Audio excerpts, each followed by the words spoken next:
ಓಂ ನಾರಾಯಣಾಯ ಪರಿಪೂರ್ಣಗುಣಾರ್ಣವಾಯ ವಿಶ್ವೋದಯ ಸ್ಥಿತಿಲಯೋನ್ನಿಯತಿಪ್ರದಾಯ ಜ್ಞಾನಪ್ರದಾಯ ವಿಬುಧಾಸುರಸೌಖ್ಯದುಃಖ ಸತ್ಕಾರಣಾಯ ವಿತತಾಯ ನಮೋ ನಮಸ್ತೆ. ಅಭ್ರಮಂ ಭಂಗರಹಿತಂ ಅಜಡಂ ವಿಮಲಂ ಸದಾ ಆನಂದತೀರ್ಥಮತುಲಂ ಭಜೆ ತಾಪತ್ರಯಾಪಹಂ. ಭವತಿ ಯದನುಭಾವಾದೇಡಮೂಕೋಪಿ ವಾಗ್ಮಿ ಜಡಮತಿರಪಿ ಜಂತುರ್ಜಾಯತೆ ಪ್ರಜ್ಞಮೌಲಿಃ. ಸಕಲವಚನಚೇತೋ ದೇವತಾ ಭಾರತೀ ಸಾ ಮಮ ವಚಸಿ ನಿಧತ್ತಾಂ ಸನ್ನಿಧಿಂ ಮಾನತೆ ಚ. ಅಸ್ಮದ್ಗುರುಸಮಾರಂಭಾಂ ಟೀಕಾಕೃತ್ಪಾದಮಧ್ಯಗಾಂ ಶ್ರೀಮದಾಚಾರ್ಯಪರ್ಯಂತಾಂ ವಂದೇ ಗುರುಪರಂಪರಾಂ. ವಿದ್ಯಾಯಾಂ ವಿಬುಧಾಚಾರ್ಯಂ ವೇದಜ್ಞಾನಾಬ್ಧಿಚಂದಿರಂ ದುರ್ಮತಧ್ವಾಂತಮಾರ್ತಾಂಡಂ ಸತ್ಯಧ್ಯಾನಮುನಿಂ ಭಜೆ. ಪಂಚಾಶದ್ವರ್ಷಪರ್ಯಂತಂ ಸತತಂ ರಾಮಪೂಜಕಃ ಶ್ರೀ ಸತ್ಯಪ್ರಮೋದ ಗುರುರಾಟ್ ಭಾಸತಾಂ ನೋ ಹೃದಂಬರೆ. ಬಂಧುಸ್ತ್ವಂ ಗುರುರಿಷ್ಟದೈವತಮಿತಿ ತತ್ಪಾದಪಂಕೇರುಹಂ ಪ್ರಾಪ್ತಂ ಮಾಂ ಪರಿಪಾಲಯೇತಿ ಸತತಂ ಯಾಚೆ ನಿಬದ್ಧಾಂಜಲಿ. ಚಿತ್ತಂ ಮತ್ಗುಣದೋಷಚಿಂತನವಿದೋ ನೂನಂ ಮನಾಂ ಮಾ ಕೃತಃ. ಶ್ರೀ ಸತ್ಯಾತ್ಮಗುರು ತ್ವದಂಗ್ರಿಯುಗಲಂ ಹಿತ್ವಾ ನಮೇ ಸದ್ಗತಿ. ಯೈರಹಂ ಶುಕವತ್ ಸಮ್ಯಕ್ ಶಿಕ್ಷಿತೋಸ್ಮಿ ಕೃಪಾಲುಭಿಃ ತಾನ್ ವಂದೇ ಧನುಪಾಚಾರ್ಯಾನ್ ತತ್ವಜ್ಞಾನಾರ್ಥಸಿದ್ಧಿ.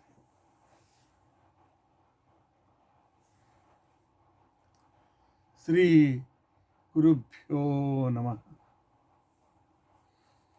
ಹರಿ ಓಂ. ಹರಿ ಓಂ. ಹರಿ ಓಂ. ಸ್ವಸ್ಥಸ್ತು ಅಷೇಢ ಸನ್ಮಂಗಲಾನಿ ಸಂತು. ಶ್ಲೋಕೈಕಶ್ರವಣ ಪಠನ ಮಾತ್ರೇನ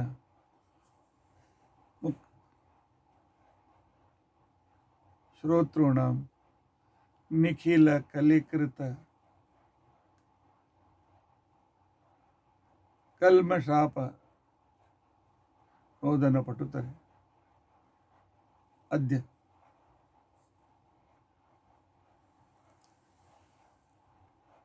ಧನುರ್ಮಾಸ ಮಹಾತ್ಮ್ಯ ವಿವರಣಾರಂಭೆ ಸತಿ.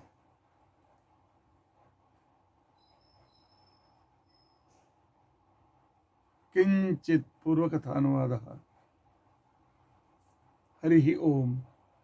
ಹರಿ ಓಂ. ಹರಿ ಓಂ.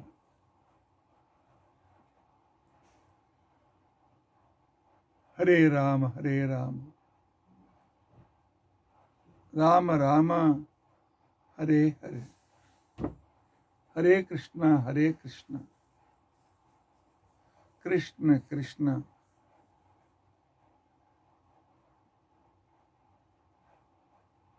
ಹರೇ ಹರೇ.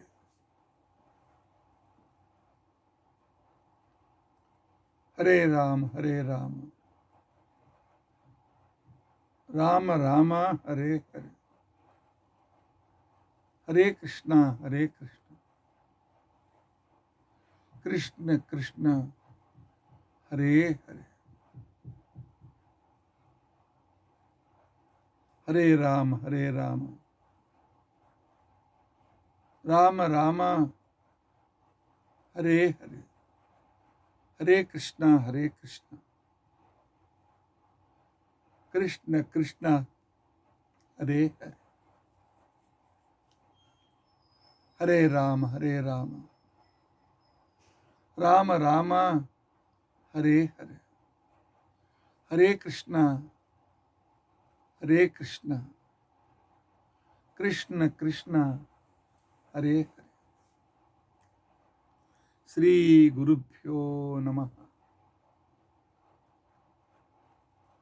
ಹರಿ ಓಂ ಹರಿ ಓಂ ಹರಿ ಓಂ.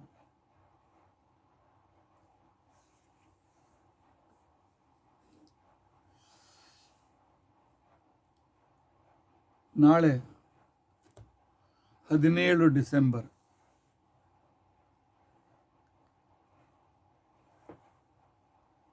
ನಿಂದ ಪ್ರಾರಂಭವಾಗಿ ಒಂದು ತಿಂಗಳವರೆಗೆ ಧನುರ್ಮಾಸ ಇದೆ. ಧನುರ್ಮಾಸ ಅಂತಂದ್ರೆ ಏನು?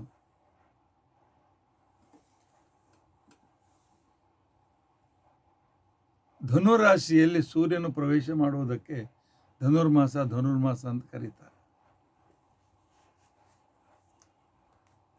ಕಾರ್ತಿಕ್ ಮಾಸದಲ್ಲಿ ಶುಕ್ಲ ಪಕ್ಷ ದ್ವಾದಶಿ ದಿವಸ ಪರಮಾತ್ಮ 4 ತಿಂಗಳ ನಿದ್ರೆಯ ನಾಟಕದಿಂದ ಜಾಗೃತನಾಗಿದ್ದಾನೆ, ನಿದ್ರೆ ನಾಟಕದಿಂದ ಎಚ್ಚರಗೊಂಡಿದ್ದಾನೆ.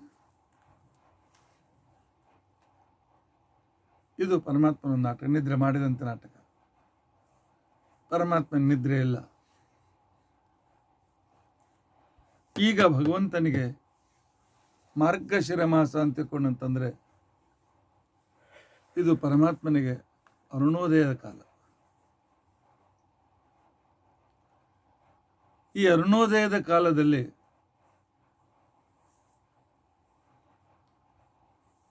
ಪರಮಾತ್ಮನ ಪೂಜೆಯನ್ನು ಮಾಡಿ ಅವನಿಗೆ ಹೆಸರು ಬೇಳೆ ಮತ್ತು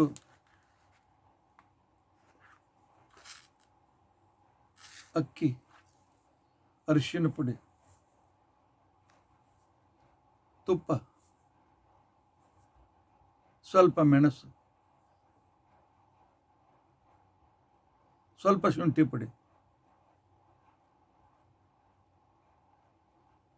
ಅನುಕೂಲತೆ ಇದ್ದರೆ ಬೆಣ್ಣೆ, ಇವುಗಳ ಮಿಶ್ರಣದಿಂದ ಮಾಡಿದ ಹುಗ್ಗಿಯನ್ನು ಭಗವಂತನಿಗೆ ಸಮರ್ಪಣೆ ಮಾಡಿದರು.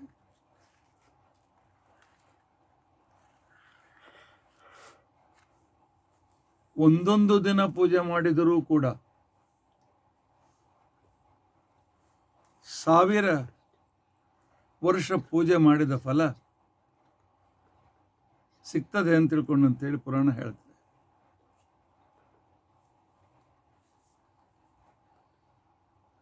ನಿವೇದಯೇನ್ಮೇ ಮುದ್ಗಾನ್ನಂ ಸವೇ ಭಾಗವತೋತ್ತಮ. ನನ್ನ ಮೇಲೆ ಇವನಿಗೆ ಎಷ್ಟು ಅನುಗ್ರಹ ಇದೆ,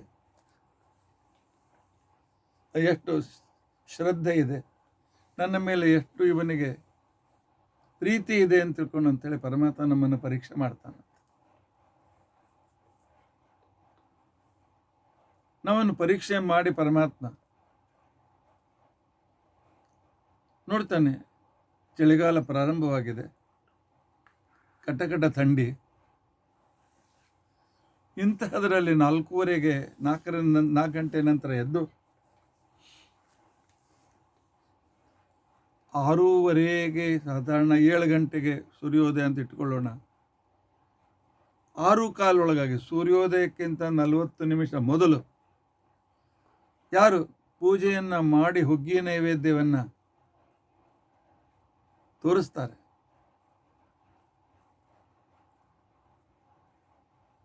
ಅವರ ಒಂದು ಪೂಜೆಗೆ ನಾನು 1,000 ಪೂಜೆಯಷ್ಟು ಫಲವನ್ನು ಕೊಡ್ತೇನೆ ಅಂತ ತಿಳ್ಕೊಂಡು ಅಂತೇಳಿ ಪರಮಾತ್ಮ ಹೇಳ್ತಾನೆ.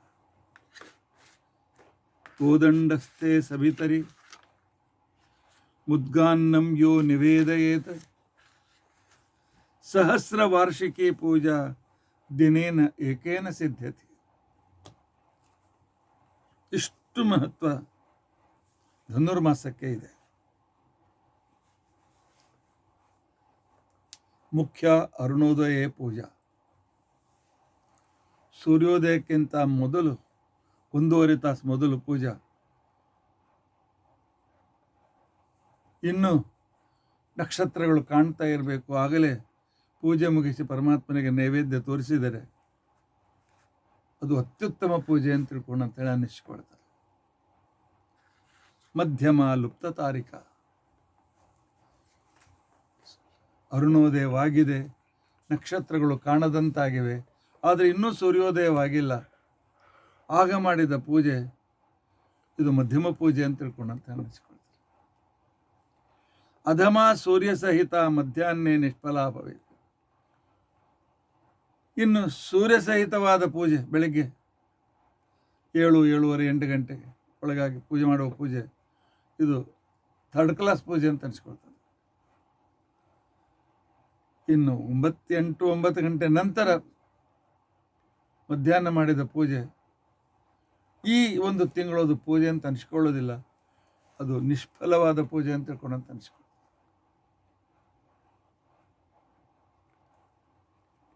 ಇದನ್ನು ನಾವು ನೆನಪಿಟ್ಕೊಳ್ಬೇಕು.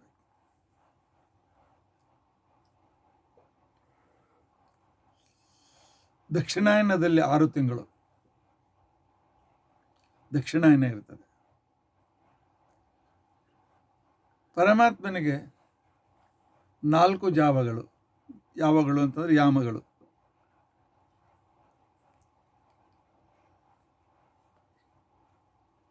ಅದರಲ್ಲಿ ಮೊದಲಿನ ಯಾಮತ್ರೇಯಗಳು ಪರಮಾತ್ಮನಿಗೆ ಅತ್ಯಂತ ಪ್ರಿಯವಾಗಿವೆ. ಮೊದಲಿನ 2 ಯಾಮಗಳು ಭಗವಂತನಿಗೆ ಚಾತುರ್ಮಾಸ್ಯ ಕಾಲವಾಗಿದ್ದರೆ, ಆ ನಂತರ 3ನೇ ಯಾಮ ಅಂತ ತಿಳ್ಕೊಂಡಂತಂದ್ರೆ ಅರುಣೋದಯದ ಕಾಲ. ಅಯನಂ ದಕ್ಷಿಣಂ ರಾತ್ರಿ ಉತ್ತರಂತು ದಿವಾ ಭವೇತ್ ದೈವಂ ತತ್ ಅಹೋರಾತ್ರಂ ಚಾಪ ಮಾಸಂ ವಿದುರ್ಬುಧ ಅಂತ ತಿಳ್ಕೊಂಡಂತ ಹೇಳಿ ಶಾಸ್ತ್ರ ಹೇಳ್ತಾರೆ. ಮಾರ್ಗಶಿರ ಮಾಸದಲ್ಲಿ ಬರುವ ಆ ಚಾತುರ್ಮಾಸ್ಯದ ರಾತ್ರಿ ಮುಗಿದು ಅರುಣೋದಯ ಕಾಲದಲ್ಲಿ ಬರುವ ಮಾರ್ಗಶಿರ ಮಾಸ ಅಂತ ತಿಳ್ಕೊಂಡಂತೇನಿದೆ, ಇದಕ್ಕೆ ಧನುರ್ಮಾಸ ಅಂತ ತಿಳ್ಕೊಂಡಂತ ಹೇಳಿ ಕರೀತಾರೆ. ಹಾಗೆ ಕಾರ್ತಿಕಸ್ಯ ಶೀತೆ ಪಕ್ಷೆ ಪರಮಾತ್ಮ ಆಷಾಢ ಏಕಾದಶಿ ಮಲ್ಕೊಳ್ತಾನೆ. ಕಾರ್ತಿಕ ದ್ವಾದಶಿ ದಿವಸ ಪ್ರಬೋಧ ದ್ವಾದಶಿ ಅಂತ ತಿಳ್ಕೊಂಡಂತ ಹೇಳಿ ಅವನು ಹೇಳ್ತಾನೆ. ಆನಂತರ ಮುಂದೆ ಧನುರಾಶಿಗೆ ಸೂರ್ಯ ಬಂದಾಗ ಪರಮಾತ್ಮನ ಅರುಣೋದಯ ಕಾಲ ಅಂತ ತಿಳ್ಕೊಂಡಂತೆ ಅನ್ನಿಸ್ಕೊಳ್ತಾರೆ.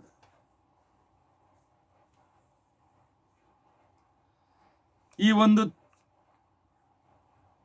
ತಿಂಗಳು ನಾನು ಆಗಲೇ 60 ನಿಮಿಷ ಅಂತ ಹೇಳಿದೆ, ಆದರೆ 48 ನಿಮಿಷಕ್ಕೆ 1 ಘಟಿಕ, 96 ನಿಮಿಷಕ್ಕೆ 2 ಘಟಿಕ.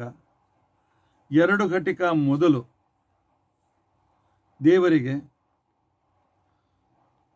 ಹುಗ್ಗಿಯನ್ನು ಮಾಡಿ, ಬರೀ ಹುಗ್ಗಿಯಂತೆ ಅಷ್ಟೇ ಅಲ್ಲ, ಪಾಯಸಾದಿಗಳನ್ನು ಕೂಡ, ಪಾಯಸ, ದೋಸೆ ಇತ್ಯಾದಿಗಳನ್ನು ಮಾಡ್ಬೋದು, ಆದರೆ ಹುಗ್ಗಿ ಅಂತ ಅನವಶ್ಯವಾಗಿ ಮಾಡಲೇಬೇಕು. ಮಾಡಿ ಪರಮಾತ್ಮನಿಗೆ ನೈವೇದ್ಯ ತೋರಿಸ್ಬೇಕು. ನೀವು ಅನ್ಬಹುದು, ಇಲ್ಲ ಮತ್ತೆ ಸಂಧ್ಯಾವಂದನ ಆಮೇಲೆ ನಿರ್ಮಾಲ ವಿಸರ್ಜನೆ ಆದಮೇಲೆ ಬ್ರಹ್ಮಯಜ್ಞ ಇವೆಲ್ಲ ಹೇಗೆ? ಯಾಕೆ ಸೂರ್ಯನಿಗೆ ಅರ್ಘ್ಯ ಕೊಡಬೇಕಾಗಿದ್ದರೆ ಅರುಣೋದಯ ಆದರೂ ಆಗಬೇಕು, ಸೂರ್ಯೋದಯ ಆಗಬೇಕಲ್ಲ. ಅದಕ್ಕೆ ಪುರಾಣ ಹೇಳ್ತದೆ, ಮೊದಲು ದೇವ್ರ ಪೂಜೆ ಮಾಡಿ, ಗೋಪಿಚಂದನ ಹಚ್ಕೊಂಡು ದೇವ್ರ ಪೂಜೆ ಮುಗಿಸಿ, ನೈವೇದ್ಯ ಮುಗಿಸಿ, ಆನಂತರ ಸಂಧ್ಯಾವಂದನೆ ಬ್ರಹ್ಮಯಜ್ಞಾದಿಗಳನ್ನೆಲ್ಲ ಮಾಡಿಕೊಳ್ಳಿ. ಉಳಿದ ವೇಳೆಯಲ್ಲಿ ಸಂಧ್ಯಾವಂದನೆ ಮಾಡದೆ ನಮಗೆ ದೇವ್ರ ಪೂಜೆಗೆ ಅಧಿಕಾರ ಬರೋದಿಲ್ಲ. ಸಂಧ್ಯಾವಂದನೆ ಮಾತೃಕಾನ್ಯಾಸ, ತತ್ವನ್ಯಾಸ, ಮಾತೃಕಾನ್ಯಾಸ ಮಾಡಿಕೊಂಡ ನಂತರ ನಮಗೆ ಅಧಿಕಾರ ಬರ್ತದೆ. ಆದರೆ ಈಗ ಮಾತ್ರ ಅಧಿಕಾರ ಬರೋದಿಲ್ಲ. ಪರಮಾತ್ಮನ ಅರುಣೋದಯ ಕಾಲವಾದ್ದರಿಂದಾಗಿ ಯಜುರ್ವೇದದಲ್ಲಿ ಅರುಣ ಪ್ರಶ್ನ ಅಂತ ತಿಳ್ಕೊಂಡಂತೇಳಿ ವಿಸ್ತಾರವಾದ ಮಂತ್ರ ಸಂಗ್ರಹ ಇದೆ. ಅದನ್ನು ಪಠನ ಮಾಡುವುದು ಬಹಳ ಪುಣ್ಯಕರ ಅಂತ ತಿಳ್ಕೊಂಡಂತ ಅನಿಸ್ಕೊಂಡೆ. ಪೂಜೆ ವೇಳೆಗೆ ಆಗದೆ ಇದ್ರು ಕೂಡ ಪೂಜೆ ಮುಗಿದ ಮೇಲೆ ಒಟ್ಟು ಪ್ರತಿದಿನ ಒಂದ್ಸಲ ಅರುಣ ಪ್ರಶ್ನೆ ಅಂತಕ್ಕಂಥ ಮಂತ್ರ ಸಂಗ್ರಹ, ಮಂತ್ರ ಸಮೂಹವನ್ನು ಮಾಡಿದ್ರೆ 3/4 ಗಂಟೆ 1 ಗಂಟೆ ಹಿಡಿತದೆ. ಮಂತ್ರ ಸಮೂಹವನ್ನು ಹೇಳಿದರೆ ವಿಶೇಷ ಪುಣ್ಯ ಇದೆ ಅಂತ ತಿಳ್ಕೊಂಡಂತೇಳಿ ಕರೀತಾರೆ. ಅರುಣ ಸೂರ್ಯನ ಸಾರಥಿ. ಅರುಣೋದಯದ ಕಾಲದಲ್ಲಿ ಪರಮಾತ್ಮನಿಗೆ ನೈವೇದ್ಯಾದಿಗಳನ್ನು ತೋರಿಸಿದರೆ ಪರಮಾತ್ಮ ವಿಶೇಷ ಪ್ರೀತನಾಗ್ತಾನೆ ಅಂತ ತಿಳ್ಕೊಂಡಂತೇಳಿ ಅಂದಿದ್ದಾರೆ.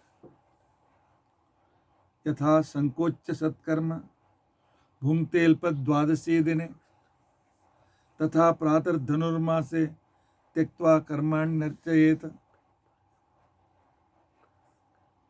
ಪುರಾಣ ಹೇಳ್ತಾರೆ, ಹೇಗೆ ಸಾಧನೆ ದ್ವಾದಶಿ ಬಂದಾಗ ಬೇಗ ಬೇಗ ಪೂಜೆ ಮಾಡಿ ದೇವರಿಗೆ ನೈವೇದ್ಯ ತೋರಿಸಿ ಆನಂತರ ಗಡಿಬಿಡಿಯಿಂದ ಸಂಧ್ಯಾವಂದನಾದಿಗಳನ್ನು ಮಾಡಿಕೊಂಡು ತೀರ್ಥಪ್ರಾಶನ ಮಾಡ್ತೀವಿ ಸಾಧನೆ ಒಳಗಾಗಿ.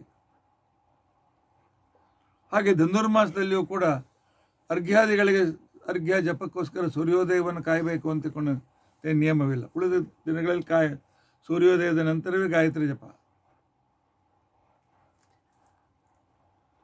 ಆದರೆ ಧನುರ್ಮಾಸದಲ್ಲಿ ಸಾಧನೆ ದ್ವಾದಶಿಯ ಸಂದರ್ಭದಲ್ಲಿ ಈ ರೀತಿಯಾಗಿ ಕರ್ಮ ಸಂಕೋಚ ಮಾಡಿ ದೇವರ ಪೂಜೆ ಮುಗಿಸಿ ದೇವರಿಗೆ ನೈವೇದ್ಯ ತೋರಿಸಿ ಭುಜಂಗಿಸಿಟ್ಟು ಆನಂತರ ಸಂಧ್ಯಾವಂದನೆ ಮಾಡಿದರೂ ಕೂಡ ತಪ್ಪಿಲ್ಲ. ಆದರೆ 2 ಘಟ್ಟಿಕ 2 ಮುಹೂರ್ತ, 48 ನಿಮಿಷದ ಒಂದು ಮುಹೂರ್ತ, 96 ನಿಮಿಷದ ಮೊದಲು, ಸೂರ್ಯೋದಯಕ್ಕಿಂತ 96 ನಿಮಿಷದ ಮೊದಲು, ಅಂದರೆ ಸುಮಾರು 5:15 ಗಂಟೆ ಒಳಗಾಗಿ.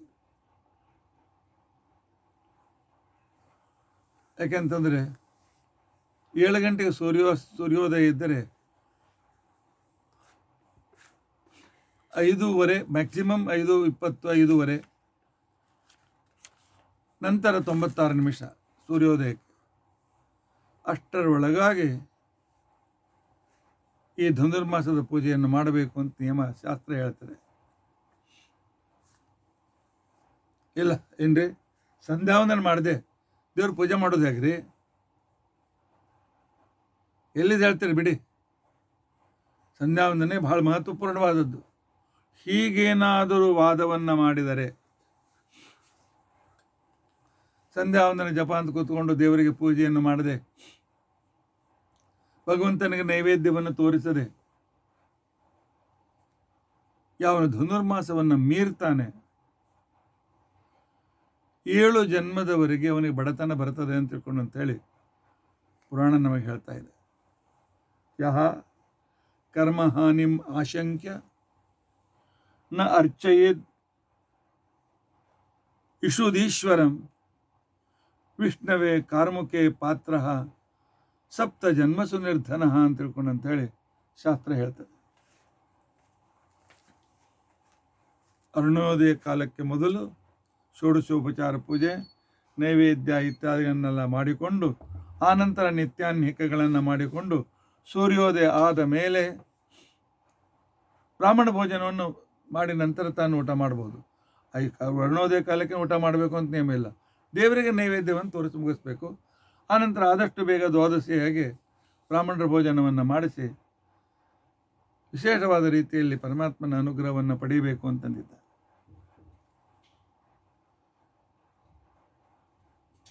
ಅರ್ಚಯಿತ್ವಾ ಹರಿಂ ಪಶ್ಚಾತ್ ಧನುರ್ಮಾಸೇಂತೆ ಯಾಮಕೆ ಪಶ್ಯತ ಸಂಧ್ಯಾಮುಪಾಸೀತ ಧರ್ಮಲೋಪೋ ನ ವಿದ್ಯತೆ. ಬಹಳ ಸ್ಪಷ್ಟವಾದ ವಚನಗಳಿಂದ ಶಾಸ್ತ್ರ ಹೇಳ್ತಾರೆ, ಪರಮಾತ್ಮನಿಗೆ ನೈವೇದ್ಯ ತೋರಿಸಿದ ನಂತರ ಸಂಧ್ಯಾವಂದನಾದಿಗಳನ್ನೆಲ್ಲ ಮಾಡಿ ಆನಂತರ ಸೂರ್ಯೋದಯವಾದ ಮೇಲೆ ಗಾಯತ್ರಿ ಜಪ ಮಾಡಿ ಧರ್ಮಲೋಪ ಆಗೋದಿಲ್ಲ. ಆದರೆ ಪರಮಾತ್ಮನಿಗೆ ಮಾತ್ರ 5:30 ಒಳಗಾಗಿ ನೈವೇದ್ಯ ತೋರಿಸಬೇಕು, ಅತ್ಯಂತ ಅವಶ್ಯಕ ಅಂತ ತಿಳ್ಕೊಂಡು ಅಂತ ಹೇಳಿದ್ದಾರೆ.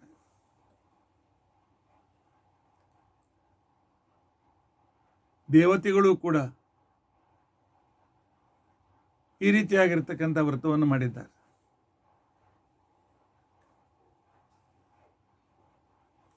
ಹಿಂದಕ್ಕೆ ವೃತ್ರಾಸುರನ ಹನನದ ನಂತರ ಮತ್ತು ಈ ಕಡೆಯಲ್ಲಿ ಬಲಿಚಕ್ರವರ್ತಿ ಆಕ್ರಮಣದ ನಂತರ ಇಂದ್ರ ತನ್ನ ಪದವಿಯನ್ನು ಕಳೆದುಕೊಂಡು ಬಹಳ ದುಃಖದಲ್ಲಿರುವಾಗ ತನ್ನ ಪತಿಯ ಸ್ಥಾನ ವಾಪಸ್ ತೆಗಬೇಕು, ತನ್ನ ಪತಿಯು ಪುನಃ ಇಂದ್ರ ಸ್ಥಾನದ ಮೇಲೆ ವಿರಾಜಮಾನಾಗಬೇಕು ಅಂತ ತಿಳ್ಕೊಂಡು ಅಂತ ಹೇಳಿ ಶಚೀದೇವಿ ಪರಮಾತ್ಮನಿಗೆ ಧನುರ್ಮಾಸದಲ್ಲಿ ಆರಾಧನೆ ಮಾಡಿ ಭಗವಂತನಿಗೆ ನೈವೇದ್ಯ ತೋರಿಸಿ ನಿತ್ಯವಾದ ಐಶ್ವರ್ಯ ಪದವಿಯನ್ನು ಪಡೆದಳು. ಇಂದ್ರ ಅಂತಿಕೊಂಡಂತಂದರೆ ಇಡೀ ಐಶ್ವರ್ಯ ಅಂತಿಕೊಂಡಂತೇಳಿ ಧಾತು ಇದೆ. ಐಶ್ವರ್ಯದಾಯಕ ಇಂದ್ರ ಅವನು ಈ ರೀತಿಯಾಗಿರ್ತಕ್ಕಂಥ ಕ್ರಮದಲ್ಲಿ ಈ ಪರಮಾತ್ಮನ ಆರಾಧನೆಯನ್ನು ತಪ್ಪದೇ ಮಾಡಿದ್ದಾನೆ. ಅಷ್ಟೇ ಅಲ್ಲ, ಯಾರಿಗೆ ನ್ಯಾಯ ಮಾರ್ಗದಿಂದ ಹಣ ಬೇಕಾಗಿದೆ, ಹೆಂಡತಿ ಮಕ್ಕಳು ಬಂಧು ಬಾಂಧವರನ್ನು ಸಂರಕ್ಷಣೆ ಮಾಡಿ ತಾನು ಧನದ ಚಿಂತೆ ಇಲ್ಲದೆ ಸಾಧನೆ ಮಾಡಬೇಕು ಅಂತ ತಿಳ್ಕೊಂಡು ಅಂತೇಳಿ ಯಾವನಿಗೆ ಮನಸ್ಸು ಇದೆ, ಇಂಥ ಇಚ್ಛೆ ಅವನಿಗಿದೆ, ಅಂಥ ವ್ಯಕ್ತಿ ಈ ಧನುರ್ಮಾಸದಲ್ಲಿ ಪರಮಾತ್ಮನಿಗೆ ಪೂಜೆ ಮಾಡುವ ಜೊತೆಯಲ್ಲಿ ಲಕ್ಷ್ಮೀದೇವಿಯ ಪೂಜೆಯನ್ನು ಕೂಡ ಮಾಡಿ ಮಹಾಲಕ್ಷ್ಮೀ ದೇವಿಗೆ ಅರಿಶಿಣ ಕುಂಕುಮಗಳನ್ನು ಏರಿಸಿ ಪರಮಾತ್ಮನಿಗೆ ನಿವೇದನ ಮಾಡಿದ ರಮಾ ನೈವೇದ್ಯವನ್ನು ಕೂಡ ತೋರಿಸಿ ಮಹಾಲಕ್ಷ್ಮಿಯನ್ನು 12 ನಾಮಗಳಿಂದ ಸ್ತೋತ್ರ ಮಾಡಿದರೆ ಆ ವ್ಯಕ್ತಿಗೆ ದಾರಿದ್ರ್ಯ ಅಂತ ಅನ್ನೋದಿಲ್ಲ, ಸರ್ವಥಾ ಇರೋದಿಲ್ಲ.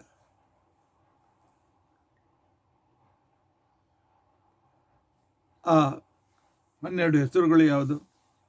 ಶ್ರೀ, ಪದ್ಮ, ಕಮಲ, ಮುಕುಂದ, ಮಹಿಷಿ, ಲಕ್ಷ್ಮೀ, ತ್ರಿಲೋಕೇಶ್ವರಿ, ಮಾ ಕ್ಷೀರಾಬ್ಧಿಸುತ, ಅರವಿಂದ ಜನನಿ, ವಿದ್ಯಾ ಸರೋಜಾತ್ಮಿಕ, ಸರ್ವಾಭೀಷ್ಟಫಲಪ್ರದೇತಿ ಸತತಂ ನಾಮಾನಿ ಏದ್ವಾದಶ, ಪ್ರಾತಃ ಶುದ್ಧತರಃ ಪಠಂತಿ ಸತತಂ ಸರ್ವಾನ್ ಲಭಂತೆ ಶುಭಾನ್.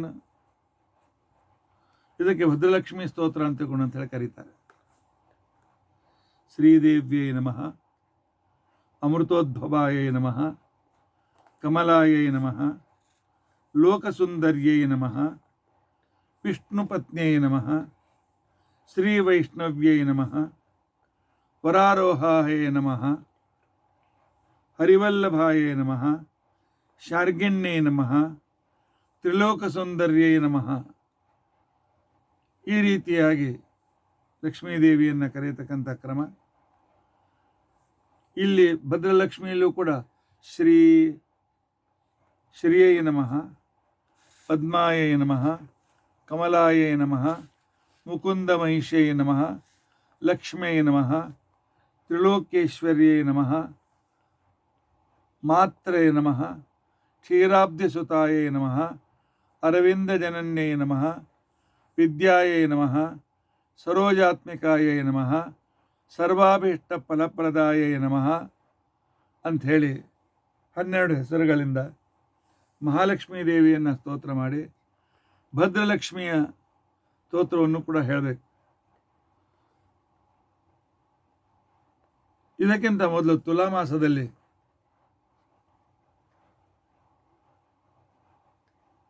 ಕಾವೇರಿಯಲ್ಲಿ ಸ್ನಾನ ಮಾಡಿ ಈ ಭದ್ರಲಕ್ಷ್ಮಿ ಸ್ತೋತ್ರವನ್ನು ಕೂಡ ಹೇಳಿದರು ಅತ್ಯಂತ ಶುಭವಾಗ್ತದೆ ಅಂತೇಳಿ ವಿವರಣೆ ಬಂದಿದೆ.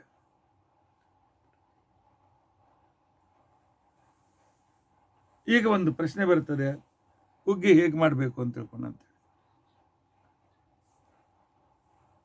ಹುಗ್ಗಿ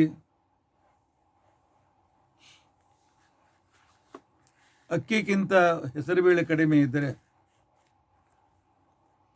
ಅದು ಅಧಮ ನೈವೇದ್ಯ ಅಂತ ಅನಿಸ್ಕೊಳ್ತದೆ. ಹೆಸರು ಬೇಳೆ ಮತ್ತು ಅಕ್ಕಿ ಸಮಸಮವಾಗಿದ್ದರೆ ಅದು ಮಧ್ಯಮ ಅಂತ ಅನಿಸ್ಕೊಳ್ತದೆ. ಅಕ್ಕಿಯ 2 ಪಟ್ಟು ಹೆಸರು ಬೇಳೆ ಇದ್ದರೆ, 1 ಮುಷ್ಟಿ ಅಕ್ಕಿ ಇದ್ದರೆ 2 ಮುಷ್ಟಿ ಹೆಸರು ಬೇಳೆ.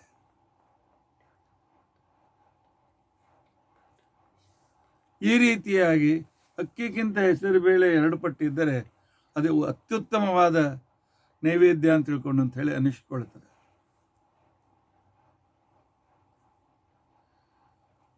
ಧನುರ್ಮಾಸ ಮಾಡಿ ನೋಡಿ. ಹುಗ್ಗಿಯ ನೈವೇದ್ಯವನ್ನು ಪರಮಾತ್ಮನಿಗೆ ಕೊಟ್ಟು ನೋಡಿ.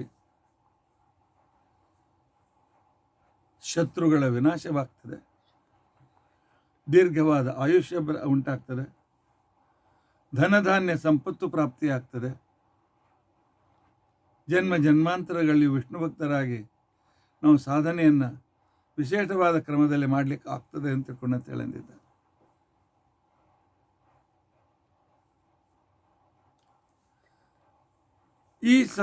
ಈ ರೀತಿಯಾಗಿ ಹುಗ್ಗಿಯನ್ನು ಮಾಡಿ ಪರಮಾತ್ಮನಿಗೆ ನೈವೇದ್ಯವನ್ನು ತೋರಿಸಿದರೆ ಬಹಳ ವಿಶೇಷವಾಗಿರ್ತಕ್ಕಂತಹ ಕ್ರಮದಲ್ಲಿ ಅವನಿಗೆ ಲಾಭ ಸಿಗ್ತದೆ ಅಂತ ತಿಳ್ಕೊಂಡು ಅಂತ ಹೇಳಂದಿದ್ದೆ. ಅದರಲ್ಲಿಯೂ ಕೂಡ ಮನೆಗೆ ಬ್ರಾಹ್ಮಣರನ್ನು ಕರೆಸಿ ಅವರನ್ನು ಪೂಜೆ ಮಾಡಿ ಅವರಿಗೆ ನೈವೇದ್ಯಾದಿಗಳನ್ನು ಕೊಟ್ಟು ಅವರಿಗೆ ಪರಮಾತ್ಮ ನೈವೇದ್ಯದ ಊಟವನ್ನು ಅವರಿಗೆ ಕೊಟ್ಟು ಕೃಷ್ಣಾರ್ಪಣ ಅಂದು ಊಟ ಮಾಡುವಂಥ ಬಹಳ ದೊಡ್ಡ ವಿಶೇಷವಾದ ಫಲ ಇದೆ. ಸಕಲ ಪಾಪಗಳನ್ನು ದೂರೀಕರಿಸ್ತದೆ.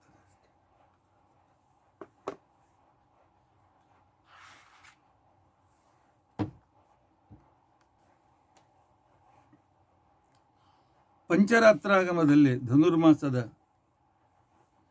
ವಿಶೇಷವಾದ ವರ್ಣನೆ ಬರ್ತದೆ. ಅಲ್ಲಿ ಹೇಳ್ತಾರೆ, ದೇವಪೂಜಾ ತಥಾ ಕಾರ್ಯ ಗಂಧಪುಷ್ಪೈಸ್ತಥೈವ ಚ ನೈವೇದ್ಯಂಚ ಪ್ರದಾತವ್ಯಂ ಮಿಶ್ರಿತೋದಕಂ. ದೇವಪೂಜೆಯನ್ನು ಮಾಡಬೇಕು, ಪರಮಾತ್ಮನಿಗೆ ಗಂಧ ಪುಷ್ಪಾದಿಗಳನ್ನು ಸಮರ್ಪಣೆ ಮಾಡಬೇಕು. ಮಿಶ್ರಿತ ಓದನಂ, ಹೆಸರು ಬೇಳೆಯಿಂದ ಯುಕ್ತವಾಗಿರ್ತಕ್ಕಂತಹ ಅನ್ನ ಅಂತಂದರೆ ಹುಗ್ಗಿಯನ್ನು ನೈವೇದ್ಯ ತೋರಿಸಬೇಕು. ಆಗಲೇ ಹೇಳಿದಂತೆ ನವನೀತಂಚ ಅರ್ಪಯಿತ್ವ, ಪರಮಾತ್ಮನಿಗೆ ಬೆಣ್ಣೆಯನ್ನು ಸಮರ್ಪಣೆ ಮಾಡಬೇಕು. ಉದ್ದಿನ ವಡೆಗಳನ್ನು ಮಾಡಬೇಕು. ಆಗಲಿಲ್ಲ ಅಂತಕೊಂಡಂತಂದರೆ ಒಗ್ಗರಣೆ ಹಾಕಿದ ಉದ್ದಿನ ಹಿಟ್ಟನ್ನು ನೈವೇದ್ಯ ತೋರಿಸಬೇಕು. ಹೊಸ ದಿನಾಲು ಬೇರೆ ಬೇರೆ ಪಲ್ಯವನ್ನು ಮಾಡಬೇಕು. ಆ ನಂತರ ಒಳ್ಳೆ ಗಟ್ಟಿ ಮೊಸರನ್ನು ಪರಮಾತ್ಮನಿಗೆ ನೈವೇದ್ಯ ತೋರಿಸಬೇಕು. ವಿವಿಧ ಫಲಗಳನ್ನು ನೈವೇದ್ಯ ತೋರಿಸಬೇಕು. ನವಶಾಖಾಂಸ್ತಥಾ ಭಕ್ಷಾನ್ ಲೇಹ್ಯ ಪೇಯಾದಿಕಂಸ್ತಥಾ ದಧಿಖಂಡಂ ಪ್ರದಾತವ್ಯಂ ಫಲಾನಿ ವಿವಿಧಾನಿ ಚ. ಆನಂತರ ಪರಮಾತ್ಮನಿಗೆ ತಾಂಬೂಲ ಮಾಡಿ ಆರತಿಯನ್ನು ಮಾಡಿ ಈ ರೀತಿಯಾಗಿ ಸೂರ್ಯೋದಯಕ್ಕಿಂತ ಮೊದಲು ದೇವರ ಪೂಜೆಯನ್ನು ಮುಗಿಸಬೇಕು ಅಂತ ಕೊಂಡಂದಿದ್ದಾರೆ. ಆನಂತರ ಬ್ರಾಹ್ಮಣಾನಾಂ ತಥೋ ಪೂಜಾ, ಆಮೇಲೆ ತನ್ನ ಅನ್ನಿಕ ಮುಗಿಸಿಕೊಂಡು ಬ್ರಾಹ್ಮಣರ ಪೂಜೆಯನ್ನು ಮಾಡಿ ಭಗವಂತನಿಗೆ ತೋರಿಸಿದ ನನ್ನ ಬ್ರಾಹ್ಮಣರ ಊಟದ ನಂತರ ಅಥವಾ ಅವರ ಜೊತೆಯಲ್ಲಿ ಕೂತ್ಕೊಂಡು ಅದನ್ನು ಸ್ವೀಕಾರ ಮಾಡಿದರೆ ಬಹಳ ಶ್ರೇಷ್ಠ ಅಂತ ತಿಳ್ಕೊಂಡಿದ್ದ. ಬ್ರಾಹ್ಮಣರನ್ನು ಕರೆಯದೆ ಅವ್ರಿಗೆ ಊಟಕ್ಕೆ ಹಾಕದೆ ತಾನು ಊಟ ಮಾಡಿದರೆ, ಸ್ವಲ್ಪ ಬಹಳ ಕಠೋರವಾದ ಮಾತನ್ನಲ್ಲಿ ಹೇಳ್ತಾರೆ, ದ್ವಿಜಾತಿರಿಕ್ತಂ ಯೋ ಭುಂಕ್ತೆ ತದನ್ನಂ ವಿಷ್ಠಯ ಸಮಂ. ಆ ಅನ್ನ ಮಲಕ್ಕೆ ಸಮಾನ ಅಂತ ತಿಳ್ಕೊಂಡಿದ್ದಾರೆ. ತಾತ್ಪರ್ಯ ಹಾಗಲ್ಲ. ತಾತ್ಪರ್ಯ ಬ್ರಾಹ್ಮಣರನ್ನ ಕರೆದು ಊಟಕ್ಕೆ ಹಾಕಬೇಕು ಅಂತ. ದಿನಾಲು ಆಗದೆ ಇದ್ರು ಕೂಡ ಎಂದೆಂದು ಆಗ್ತದೆ ಅವತ್ತು ಮಾಡಬೇಕು. ದೊಡ್ಡ ಊರಿನಲ್ಲಿ ಅದು ಕೂಡ ಸಾಧ್ಯವಿಲ್ಲದೆ ಇದ್ದಾಗ ಹುಗ್ಗಿಗೆ ಆಗುವ ಪದಾರ್ಥಗಳನ್ನು ಒಂದು ಪಾತ್ರೆ, 2-3 ಪಾತ್ರೆ ಮಾಡಿ ಅದರಲ್ಲಿ 1 ಮುಷ್ಟಿ ಅಕ್ಕಿ, 2 ಮುಷ್ಟಿ ಹೆಸರುಬೇಳೆ, 4 ಮೆಣಸು, ಒಂದು ಶುಂಠಿ ಬೇರಿನ ಒಂದು ಚೂರು, ಅದನ್ನು ಹಾಕಿಟ್ಟು ಭಗವಂತನ ನೈವೇದ್ಯ ತೋರಿಸಿ ಬ್ರಾಹ್ಮಣರ ಮನೆ ಮುಟ್ಟಿಸಿ.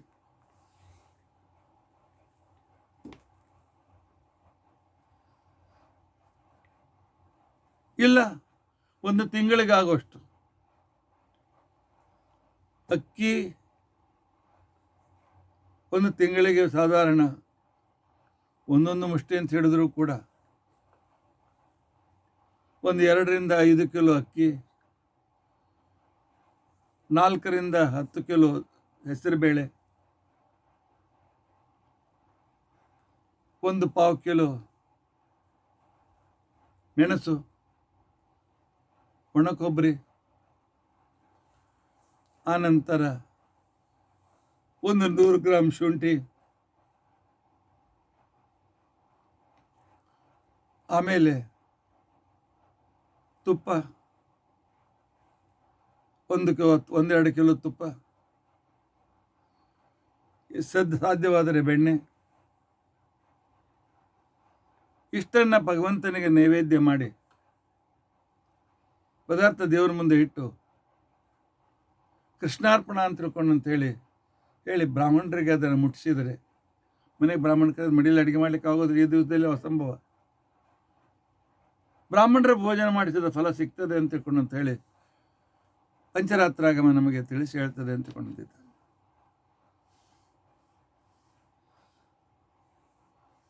ಆನಂತರ ಈ ಧನುರ್ಮಾಸದಲ್ಲಿ ಸೂರ್ಯೋದಯದ ಪೂರ್ವದಲ್ಲಿ ಮಾಡ್ತಕ್ಕಂಥ ಈ ನೈವೇದ್ಯಾದಿಗಳು ಅಂತ ತಿಳ್ಕೊಂಡಂತೇನಿದೆ, ಇದು ಬಹಳ ಶ್ರೇಷ್ಠ ಅಂತ ತಿಳ್ಕೊಂಡಂತ ಅನಿಸ್ಕೊಂಡು, ಮಾಸ ಪೂಜಾಮಶಕ್ತಸ್ತು, 1 ತಿಂಗಳು ದಿನಾಲು ಪೂಜೆ ಮಾಡಲಿಕ್ಕಾಗದೇ ಇರತಕ್ಕಂಥ ವ್ಯಕ್ತಿ ಯಾವಾಗ 1 ದಿವಸ ಆಯಿತು, 1-2 ದಿವಸ ಮಧ್ಯದಲ್ಲಿ 1 ದಿವಸ ಬಿಡ್ತು, ಮತ್ತೆ ಮತ್ತೆ ಮತ್ತೆ ಪ್ರಯತ್ನಪೂರ್ವಕವಾಗಿ ಮಾಡಲಿಕ್ಕೆ ಪ್ರಯತ್ನ ಮಾಡಬೇಕು.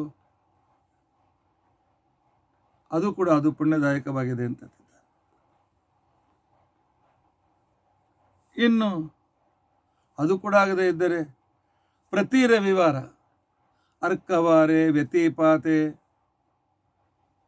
ಆನಂತರ ಯಾವಾಗ ವೈಧೃತಿ ವ್ಯತಿಪಾತಗಳಿರ್ತಾರೆ ಆ ದಿನಗಳಲ್ಲಿ ವರ್ಕವಾರೆ ವ್ಯತಿಪಾತೆ ವೈಷ್ಣವೇನ ಚ ಸಂಯುತೆ ತದ್ದಿನೇ ಚ ಹರೇ ಪೂಜಾ, ಆ ದಿನದಲ್ಲಿ ಅದು ಮಾಡಿ ಧನುರ್ಮಾಸದ ನಿಯಮವನ್ನು ಆಚರಿಸಿ ಸಮರ್ಪಣೆ ಮಾಡಿದರೆ ಪಿತೃಗಳಿಗೆ ಅತ್ಯಂತ ಪ್ರೀತಿ ಆಗ್ತದೆ ಅಂತ ತಿಳ್ಕೊಂಡು ಅಂತ ಹೇಳಿದ್ದಾರೆ. ಅದರಲ್ಲಿ ವಿಶೇಷವಾಗಿ ಧನುರ್ಮಾಸ ಶುಕ್ಲ ಪಕ್ಷದಲ್ಲಿರೋ ಧನುರ್ಮಾಸದಲ್ಲಿ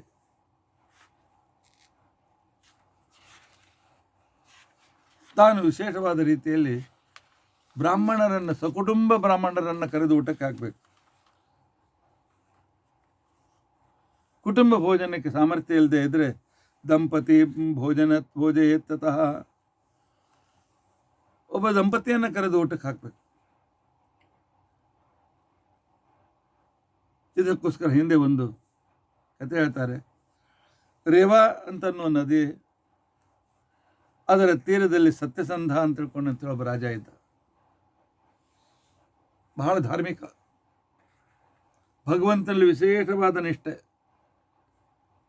ಗೋಬ್ರಾಹ್ಮಣರ ಮೇಲೆ ಬಹಳ ಪ್ರೀತಿ, ಶಾಸ್ತ್ರಾನುಸಾರವಾಗಿ ಅವನು ಆಚರಣೆ ಮಾಡ್ತಾ ಇರೋದರಿಂದಾಗಿ ಅವನಿಗೆ ಸತ್ಯಸಂಧ ಅಂತ ಹೆಸರಿತ್ತು. ಒಳ್ಳೆ ಶ್ರೇಷ್ಠನಾಗಿರ್ತಕ್ಕಂಥ ಅವನು ಅತ್ಯಂತ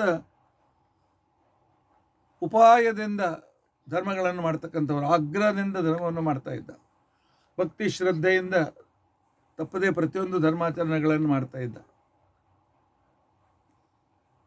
ಆದರೆ ದೃಷ್ಟಿ ಆಗಬಾರ್ದು ಅಂತಕೊಂಡಂತೇನೋ ಅವನಲ್ಲಿ ಒಂದು ದುಷ್ಟಚಟ ಇತ್ತು. ಆ ದುಷ್ಟಚಟ ಏನು ಅಂತಕೊಂಡಂತಂದರೆ ಪರಸ್ತ್ರೀಯರ ಲೋಲುಪತಿ ಅವನಿಗೆ ಬಹಳ ಇತ್ತು. ದಿನಕ್ಕೆ ಒಂದು ಹೆಣ್ಣು ಚೇಂಜ್ ಆಗಬೇಕು. ಒಂದು ಕಡೆಗೆ ಹಗಲು ರಾತ್ರಿ ದಾನ ಧರ್ಮ ಯಜ್ಞ ಯಾಗಾದಿಗಳ ಪುಣ್ಯ ಒಂದು ಕಡೆಗೆ, ಇನ್ನೊಂದು ಕಡೆಗೆ ಮಹಾಪಾಪ ಪರಸ್ತ್ರೀಯರ ಗಮನ.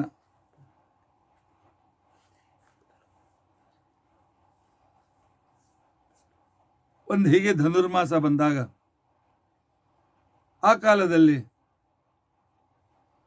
ಅವನು ವಿಚಾರ ಮಾಡಿದ, ಒಬ್ಬ ದಂಪತಿ ಬ್ರಾಹ್ಮಣರನ್ನ ಮನೆಗೆ ಕರೆದುಕೊಂಡು ಬಂದು ದಿನಾಲು ಅವ್ರಿಗೆ ಊಟಕ್ಕೆ ಹಾಕಬೇಕು ಅಂತ ತಿಳ್ಕೊಂಡು ಅಂತೇಳಿ ಅವನು ವಿಚಾರ ಮಾಡಿ ಕೊನೆಗೆ ಒಂದು ದಿವಸ ಆದರೂ ಬನ್ನಿ ಅಂತ ತಿಳ್ಕೊಂಡು ಅಂತ ಹೇಳಿ ಕರೆಯೋದಕ್ಕೋಸ್ಕರ ಆ ಊರಿನಲ್ಲಿ ಒಬ್ಬರು ನಾರಾಯಣಾಚಾರ್ಯರು ಅಂತ ತಿಳ್ಕೊಂಡು ಅಂತ ಹೇಳಿ ಒಳ್ಳೆ ವಿದ್ವಾಂಸರು, ಅವರ ಮನೆ ಅಂತ ತಿಳ್ಕೊಂಡಂತಂದರೆ ಒಂದು ಗುರುಕುಲ ಇದ್ದಂತೆ, ನೂರಾರು ಶಿಷ್ಯರು. ಅವರನ್ನು ಒಂದು ದಿವಸ ಆದರೂ ತನ್ನ ಮನೆಗೆ ಊಟಕ್ಕೆ ಕರೀಬೇಕು ಅಂತ ತಿಳ್ಕೊಂಡಂತ ಹೇಳಿ ಆಮಂತ್ರಣ ಕೊಡ್ಲಿಕ್ಕೆ ಹೋಗಿದ್ದಾನೆ. ಆಮಂತ್ರಣ ಕೊಡ್ಲಿಕ್ಕೆ ಹೋಗಿರ್ತಕ್ಕಂಥ ಸಂದರ್ಭದಲ್ಲಿ ಆವಾಗ ಅವನ ಯಾಕಂದ್ರೆ ನಾರಾಯಣಾಚಾರ್ಯ ಕೀರ್ತಿ ಬಹಳ ಕೇಳಿದ್ದ. ನಿಮಂತ್ರಣಾರ್ಥಂ ವಿಪ್ರಟೆ ರಾಜ ಗತ್ವಾ ಮಹಾದಿರಂ. ನಾರಾಯಣಾಚಾರ್ಯ ಮನೆಗೆ ಹೋಗಿ ಆಮಂತ್ರಣ ಕೊಟ್ಟಿದ್ದಾನೆ. ಒಂದೆರಡು ದಿವಸ ಆದರೂ ಬರಲಿ ಅಂತ ತಿಳ್ಕೊಂಡಂತೇಳಿ ಅಲ್ಲಿ ಹೋದಾಗ ಅವನ ದೃಷ್ಟಿ ಆ ನಾರಾಯಣಾಚಾರ್ಯರ ಹೆಂಡತಿಯ ಮೇಲೆ ಬಿತ್ತು. ಸಲಕ್ಷಣವಾಗಿರ್ತಕ್ಕಂಥ ಮುತ್ತೈದೆ, ವ್ರತ ನಿಯಮಾದಿಗಳನ್ನು ಮಾಡಿಕೊಂಡು ಒಳ್ಳೆ ತೇಜಸ್ವಿನಿ ಆಗಿರ್ತಕ್ಕಂಥವಳು, ಒಳ್ಳೆ ತೇಜದಿಂದ ಯುಕ್ತಳಾಗಿರ್ತಕ್ಕಂಥವಳು. ಈ ಸ್ತ್ರೀಲೋಲಪನಾಗಿರ್ತಕ್ಕಂಥ ಸತ್ಯಸಂಧ ಅಂತನ್ನೋ ರಾಜನಿಗೆ ಮನಸ್ಸಿನಲ್ಲಿ ಒಂದು ಕೆಟ್ಟ ವಿಚಾರವೂ ಕೂಡ ಬಂತು. ಈ ಬ್ರಾಹ್ಮಣರನ್ನು ಕರೆಯಬೇಕು, ಮನೆಯಲ್ಲಿ ಇಟ್ಟುಕೊಳ್ಬೇಕು, ಸಂದರ್ಭ ನೋಡಿಕೊಂಡು ಅವರ ಪತ್ನಿಯ ಅನ್ನ ಅಪಹಾರ ಮಾಡಬೇಕು ಅಂತಿಕೊಂಡಂತ ಒಂದು ದುರ್ಬುದ್ಧಿಯನ್ನು ತನ್ನ ಮನಸ್ಸಿನಲ್ಲಿ ಇಟ್ಟುಕೊಂಡ. ನಾರಾಯಣಾಚಾರ್ಯ ಮನೆಗೆ ಬಂದು, ಭೋ ಬ್ರಹ್ಮನ್ ಮಾಸ ಪರ್ಯಂತಂ ಸಪತ್ನೀಕಂ ದ್ವಿಜೋತ್ತಮಂ, ಒಂದು ತಿಂಗಳವರೆಗೂ ನಮ್ಮನೆಯಲ್ಲೇ ನೀವು ಇರಬೇಕು, ನಮ್ಮನೆ ಬಿಟ್ಟು ಹೋಗಲೇಬಾರದು ಅಂತ ತಿಳ್ಕೊಂಡಂತ ಹೇಳಿ ಆಪ್ತು ಕೊಟ್ಟು, ಅಟ್ಲ ನಿಮ್ಮ ಎಲ್ಲ ಶಿಷ್ಯರ ಸಮೇತವಾಗಿ ಬರ್ರಿ ಅಂತ ತಿಳ್ಕೊಂಡಂತ ಹೇಳಿ ಅವರನ್ನು ಕರೆದಿದ್ದಾನೆ. ಕರೆದಿರ್ತಕ್ಕಂಥ ಸಂದರ್ಭದಲ್ಲಿ ಅವರಿಗೆ ಇವನಲ್ಲಿರ್ತಕ್ಕಂಥ ಮನಸ್ಸಿನಲ್ಲಿರ್ತಕ್ಕಂಥ ವಿಕೃತಿ ಗೊತ್ತಿರಲಿಲ್ಲ. ಆವಾಗ ನಾರಾಯಣಾಚಾರ್ಯರು ತಮ್ಮ ಪರಿವಾರ ಸಮೇತರಾಗಿ ಹೋಗಿದ್ದಾರೆ. ನಾರಾಯಣಾಚಾರ್ಯಗೋಸ್ಕರ ತನ್ನ ಮಹಲಲ್ಲೇ ಒಂದು ಶಯ್ಯಾಗ್ರಹವನ್ನು ಮಾಡಿಕೊಟ್ಟಿದ್ದ. ರಾತ್ರಿ ಮಲಗಿದಾಗ ಆ ವಿಪ್ರಪತ್ನಿಯನ್ನು ತನ್ನ ಭೋಗಕ್ಕೆ ಕರೆದುಕೊಳ್ಬೇಕು ಅಂತನ್ನೋ ದುಷ್ಟ ವಿಚಾರ ರಾಜನಿಗೆ. 1-2-3 ದಿವಸ ಆಯಿತು. 4ನೇ ದಿವಸ ಅವ್ನು ತಡೀಲಿಕ್ಕಾಗಲಿಲ್ಲ. 4ನೇ ದಿವಸ ರಾತ್ರಿ ನೋಡಿದ ಎಲ್ಲರೂ ಗಾಢವಾಗಿ ಮಲ್ಕೊಂಡಿದ್ದಾರೆ ಅಂತ ಹೇಳಿ ಹೋಗಿ ಆ ನಾರಾಯಣಾಚಾರ್ಯ ಹೆಂಡತಿಯ ಜೊತೆಗೆ ಸಂದರ್ಭ ಮಾಡಿದ್ರಾಯಿತು ಅಂತ ತಿಳ್ಕೊಂಡಂತೇಳಿ ಹಾಸಿಗೆ ಬಿಟ್ಟು ಹೊರಟಿದ್ದಾನೆ. ಇನ್ನೂ ತನ್ನ ಶಯ್ಯಾಗ್ರಹದ ಬಾಗಿಲು ದಾಟಿರಲಿಲ್ಲ. ಮಹಾಪಾಪಕ್ಕೆ ಅತ್ಯುತ್ಕಟೆ ಪುಣ್ಯಪಾಪೈ ಸದ್ದೈವ ಫಲಮಶ್ನುತೆ. ಅತ್ಯುತ್ಕಟ ಪುಣ್ಯಕ್ಕೂ ಅತ್ಯುತ್ಕಟ ಪಾಪಕ್ಕೂ ಆಗಿಂದಾಗಲೇ ಫಲ ಸಿಗ್ತದೆ ಅಂತ ತಿಳ್ಕೊಂಡು ಅಂತೇಳಿ ಶಾಸ್ತ್ರದಲ್ಲಿ ಹೇಳಿದ್ದರಿಂದಾಗಿ ಆಗ ಒಂದು ವಿಷಪೂರಿತವಾದ ಕೃಷ್ಣ ಸರ್ಪ ಅವನ ಕಾಲಿಗೆ ದಂಶ ಮಾಡಿತು. ಅದೇ ಕ್ಷಣಕ್ಕೆ ಶಿಕ್ಷೆ ರೂಪದಿಂದ ರಾಜ ಸತ್ತೋಗ್ಬಿಟ್ಟ. ಸತ್ಯಸಂಧ ಸತ್ತೋಗ್ಬಿಟ್ಟ. ಆಗ ಅವನನ್ನು ಕರೆದುಕೊಂಡು ಹೋಗೋದಕ್ಕೋಸ್ಕರ ಅನೇಕ ಸ್ತ್ರೀಯರ ಮಾನವನ್ನು ಹರಾಜು ಮಾಡಿದ್ದ. ದಿನಕ್ಕೊಂದು ಹೆಣ್ಣಿನಂತೆ ಇರ್ತಕ್ಕಂಥ ಮಹಾಪಾಪದ ಒಂದು ಮೇರು ಪರ್ವತ ತಯಾರಿತ್ತು. ಇವನಿಗೆ ಅಂಥ ಕಠಿಣ ಶಿಕ್ಷೆಯನ್ನು ಕೊಡುವುದಕ್ಕೋಸ್ಕರ ಯಮದೂತರು ಬಂದಿದ್ದಾರೆ. ಇನ್ನೇನು ಯಮದೂತರು ರಾಜನ ಮನೆ ಪ್ರವೇಶ ಮಾಡಬೇಕು, ಅಷ್ಟರಲ್ಲಿ ವಿಮಾನದಿಂದ ವಿಷ್ಣುದೂತರು ಕೂಡ ಬಂದಿದ್ದಾರೆ. ಯಮದೂತರಿಗೆ ಹೇಳ್ತಾರೆ ವಾಪಸ್ ಹೋಗಿ ಅಂತ ತಿಳ್ಕೊಂಡಂತಾರೆ. ಯಮದೂತರು ಅಂತಾರೆ, ನಿಮ್ದು ಎಂಥ ನಿರ್ಣಯ, ಒಂದು ಕೇವಲ ಪರಸ್ತ್ರೀಯರನ್ನು ಮನಸ್ಸಿನಿಂದ ಬಯಸಿದರೂ ಕೂಡ ರೌರವ ನರಕಾನ್ ಶಾಸ್ತ್ರ ಹೇಳ್ತದೆ. ಅಂಥ ಸಂದರ್ಭದಲ್ಲಿ ಪರಸ್ತ್ರೀ ಜೊತೆಗೆ ನಾನು ಭೋಗ ಮಾಡ್ತೇನೆ ಅಂತ ಹೇಳಿ ಅನ್ನೋ ಒಂದು ದುಷ್ಪ್ರವೃತ್ತಿಗೆ ಅವಕಾಶವನ್ನು, ದುಷ್ಪ್ರವೃತ್ತಿಯನ್ನು ಇರ್ತಕ್ಕಂಥ ಇವನು ದಿನಕ್ಕೆ ಒಂದು ಅಸಂಖ್ಯ ಪಾಪ ಮಾಡಿದ್ದಾನೆ. ಅವನನ್ನು ಕರೆದುಕೊಂಡು ಹೋಗ್ಲಿಕ್ಕೆ ಬಂದಿದ್ದೆ. ವಿಷ್ಣು ಅಂತ ಹೇಳ್ತಾರೆ ನಿಜ, ಆದರೆ ಅವನು 3 ದಿನ ಆಯಿತು. ಒಂದು ದಿನದ ಮನೆಗೆ ದಂಪತಿಗಳನ್ನು ಕರೆದು ಮಡಿಯಲ್ಲಿ ಅಡಿಗೆ ಮಾಡಿ ಹಾಕಿ, ಒಂದು ದಿನ ಈ ಧನುರ್ಮಾಸದ ನಿಯಮವನ್ನು ಪರಿಪಾಲನೆ ಮಾಡಿದರೂ ಅವನ ಸಕಲ ಪಾಪಗಳು ಹೋಗ್ತವೆ ಅಂತ ತಿಳ್ಕೊಂಡಂತ ಹೇಳಿದ ಮೇಲೆ 3 ದಿನ ಅವನು ಸತತವಾಗಿ ಅವರ ಸೇವೆಯನ್ನು ಮಾಡಿದ್ದಾನೆ. ಆದ್ದರಿಂದಾಗಿ ಅವರಿಗೆ ಉತ್ತಮ ಗತಿಯನ್ನು ಕರೆದುಕೊಂಡು ಹೋಗ್ಲಿಕ್ಕೆ ನಾವು ಬಂದಿದ್ದೇವೆ. ವಿಷ್ಣುದೂತರು ಹೊರಟೋಗಿ ನೀವು ಅಂತ ತಿಳ್ಕೊಂಡು ಅಂತೇಳಿ ಅವರನ್ನು ಕಳಿಸಿದ್ದಾರೆ. ಅಷ್ಟು ಪುಣ್ಯ ಧನುರ್ಮಾಸದಲ್ಲಿ ಮಾಡಿರ್ತಕ್ಕಂತಹ ತಸ್ಯ ಪುಣ್ಯಸ್ಯ ವಿಸ್ತಾರಂ. ವಿಷ್ಣುದೂತರು ಹೇಳ್ತಾರೆ, ತೇನ ಪುಣ್ಯ ಪ್ರಭಾವೇನ, ಇವನಿಗೆ ಆ ಪುಣ್ಯದ ಪ್ರಭಾವದಿಂದ ಸಪತ್ನೀಕ ಬ್ರಾಹ್ಮಣರನ್ನು ಒಂದ್ಸಲ ಊಟ ಮಾಡಿಸಿದರೂ ಕೂಡ ಪುಣ್ಯ ಇದೆ ಅಂತಂದರೆ ಇವನು 3 ದಿವಸ ಮಾಡಿಸಿದ್ದಾನೆ. ಆದ್ದರಿಂದಾಗಿ ಇವನನ್ನು ನಮಲೋಕಕ್ಕೆ ಕರ್ಕೊಂಡು ಹೋಗ್ತೇವೆ ಅಂತ ತಿಳ್ಕೊಂಡು ಅಂತೇಳಿ ಆ ಕಾಲದಲ್ಲಿ ಅವರು ಯಮದೂತರನ್ನು ವಾಪಸ್ ಕಳಿಸಿದ್ದಾರೆ. ಹೀಗೆ ಧನುರ್ಮಾಸದಲ್ಲಿ ವಿಶೇಷವಾಗಿರ್ತಕ್ಕಂತಹ ಮಹತ್ವ ಇದೆ ಅಂತ ತಿಳ್ಕೊಂಡು ಅಂತ ಹೇಳಿ ಅಂದಿದ್ದಾರೆ. ಒಂದು ವೇಳೆ ಆಲಸ್ಯದಿಂದ ಯಾರು ಧನುರ್ಮಾಸದ ನಿಯಮವನ್ನು ಪರಿಪಾಲನೆ ಮಾಡಿಸೋದಿಲ್ಲ, ರೌರವಂ ನರಕಂ ಯಾತಿ, ಅನೇಕ ದೀರ್ಘಕಾಲದವರೆಗೆ ನರಕದಲ್ಲಿ ಬೀಳ್ತಾನೆ ಅಂತ ತಿಳ್ಕೊಂಡು ಅಂತ ಹೇಳಿ ಅಂದಿದ್ದಾರೆ. ಆ ನಂತರ ಅನೇಕ ರೀತಿಯಾಗಿರ್ತಕ್ಕಂಥ ಹಣ್ಣು, ಬೆಣ್ಣೆ, ತುಪ್ಪ ಇತ್ಯಾದಿ ಎಲ್ಲ ನೈವೇದ್ಯಗಳ ಲೀಸ್ಟನ್ನು ವಿಸ್ತಾರವಾಗಿ ಕೊಟ್ಟಿದ್ದಾರೆ. ಅದ್ರ ಜೊತೆಗೆ ದಕ್ಷಿಣೆಯ ವಿಚಾರವನ್ನು ಕೂಡ ಹೇಳಿದ್ದಾರೆ. ಇಂಥ ಒಂದು ಅದ್ಭುತವಾಗಿರ್ತಕ್ಕಂಥ ಧನುರ್ಮಾಸದ ಈ ಸಂದರ್ಭದಲ್ಲಿ ಧನುರ್ಮಾಸದ ಮಹಿಮೆ ಇಷ್ಟು ವಿಶೇಷವಾಗಿದೆ. ಇದರ ಜೊತೆಯಲ್ಲಿ ಧನುರ್ಮಾಸದಲ್ಲಿ ಬ್ರಾಹ್ಮಣರಿಗೊಂದು ನಿಯಮ ಇದೆ. ಯಾರಾದರೂ ಯಜಮಾನರು ಕರೆದರೆ ಸ್ವಯಂಪಾಕ ಮಾಡಿಕೊಂಡು ಪರಮಾತ್ಮನಿಗೆ ನೈವೇದ್ಯ ತೋರಿಸಿ ಆ ಯಜಮಾನರಿಗೂ ನೈವೇದ್ಯದ ಶೇಷಾನ್ನವನ್ನು ಕೊಡಬೇಕು ಅಂತೇಳಿ ನಿಯಮ ಇದೆ. ಸ್ವಯಂಪಾಕ ಮಾಡಿಕೊಂಡಿರುವ ಬ್ರಾಹ್ಮಣನಿಗೆ ಬಹಳ ಮಹತ್ವ ಇದೆ.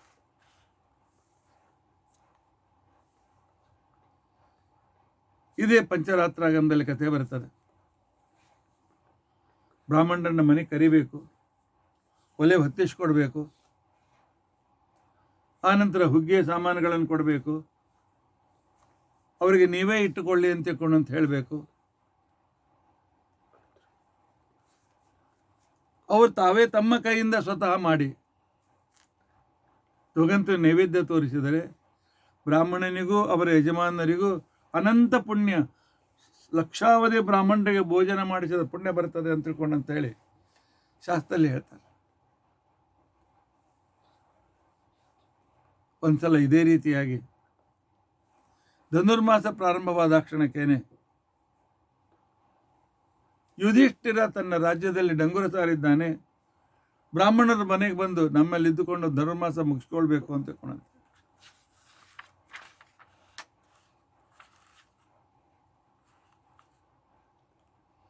ಆದರೆ ಅವನಿಗೇನು, ನಾವು ತಮ್ಮ ಕೈಯಿಂದ ಅಡಿಗೆ ಮಾಡಿಸಿ ಊಟಕ್ಕೆ ಹಾಕಬೇಕು ಅಂತ. ಒಬ್ಬ ಬ್ರಾಹ್ಮಣ ಧರ್ಮರಾಜನ ಮನೆಗೆ ಬರ್ತಾನೆ. ಮನೆಗೆ ಬಂದು ಹೇಳ್ತಾನೆ, ಮತ್ತು ಧನುರ್ಮಾಸದ ಆಚರಣೆ ನಿಮ್ಮ ಮನೆಯಲ್ಲಿ ಮಾಡಬೇಕಾಗಿದೆ, ನನ್ನ ಅನುಕೂಲ ಮಾಡಿಕೊಡಿ ಅಂತ. ಆಯ್ತಪ್ಪ, ನಮ್ಮ ದ್ರೌಪದಿ ಅಡಿಗೆ ಮಾಡ್ತಾಳೆ, ನೈವೇದ್ಯ ಅಥವಾ ಧನುರ್ಮಾಸ ಮಾಡಿ. ಇಲ್ಲ, ನನಗೆ ಸ್ವಯಂಪಾಕ ಮಾಡಿಕೊಳ್ಬೇಕಾಗಿದೆ, ನನಗೊಂದು ರೂಮು, ಆನಂತರ ಹುಗ್ಗಿಯ ಸಾಮಾನುಗಳು ಎಷ್ಟು ಕೊಟ್ಟರೆ ಸಾಕು, ನಾನು ಮಾಡಿಕೊಂಡು ಆ ಉಳಿದ ಪ್ರಸಾದ ನಿಮಗೆ ಕೊಡ್ತೇನೆ ಅಂತ ತಿಳ್ಕೊಂಡಂತ ಹೇಳ್ತಾನೆ.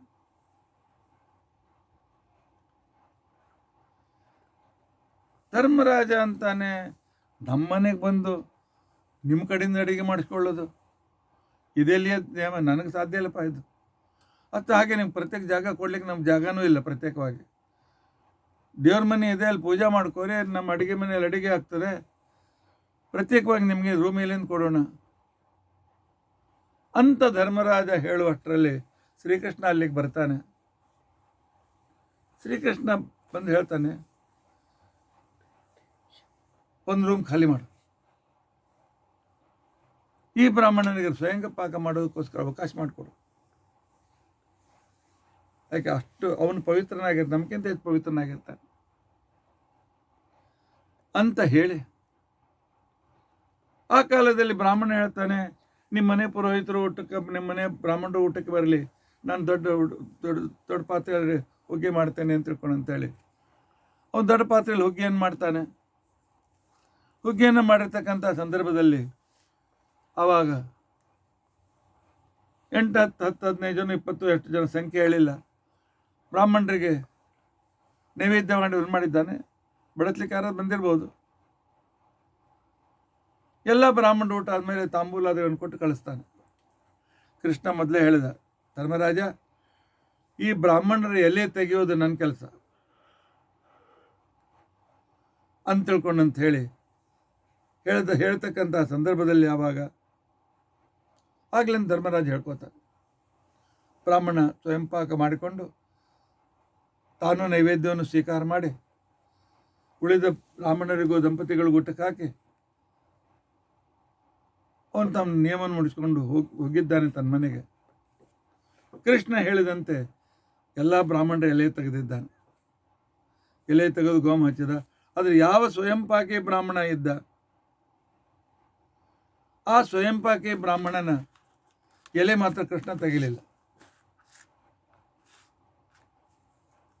ಕೃಷ್ಣ ಕೈ ತೊಳೆದು ಬಂದ ಮೇಲೆ ಧರ್ಮರಾಜನಿಗೆ ಹೇಳ್ದ, ಆಯ್ತಪ್ಪ, ನನ್ನ ಕೆಲಸ, ಇನ್ನು ನಾವು ಊಟ ಮಾಡೋ ನಡಿ ಅಂತ ತಿಳ್ಕೊಂಡು. ಅಲ್ಲೋ ಆ ಬ್ರಾಹ್ಮಣಂದೇ ಮರ್ತೀನಿ. ಓ ಅಂದಂಗೆ ಧರ್ಮರಾಜ, ಅದೊಂದು ಎಲ್ಲಿ ಮರ್ತು ಹೋಯ್ತಲ್ಲೋ, ಏನು ಮಾಡಬೇಕು ಅಂಥೇಳಿ ವಿಚಾರ ಮಾಡುವಾಗ ಕೊನೆಗೆ ಅವನು ಹೇಳ್ತಾನೆ, ಧರ್ಮರಾಜ ಬಿಡು ಕೃಷ್ಣ, ಆರಾಮ್ ಕೂತ್ಕೋ, ನಾ ಎಲ್ಲಿ ತೆಗಿತೇನೆ ಅಂತ. ಕೃಷ್ಣ ಆಯ್ತು ತೆಗಿ ಅಂತ ಕೊಂಡು, ನಿನಗೂ ಪುಣ್ಯ ಬರ್ತದೆ, ತೆಗಿ. ಧರ್ಮರಾಜ ಎಲೆ ತೆಗೆದ, ಗೋಮ ಹತ್ಬೇಕಂತ ನೋಡ್ತಾನೆ, ಮತ್ತು ಅದರಲ್ಲಿ ಇನ್ನೊಂದು ಎಲೆ ಇದೆ, ಅದನ್ನು ತೆಗೆದ, ಮತ್ತೊಂದು ಎಲೆ ಆ ಸ್ಥಳದಲ್ಲಿ. ಹೀಗೆ ಒಂದಕ್ಕೆ 1,00,000 ಎಲೆಗಳು.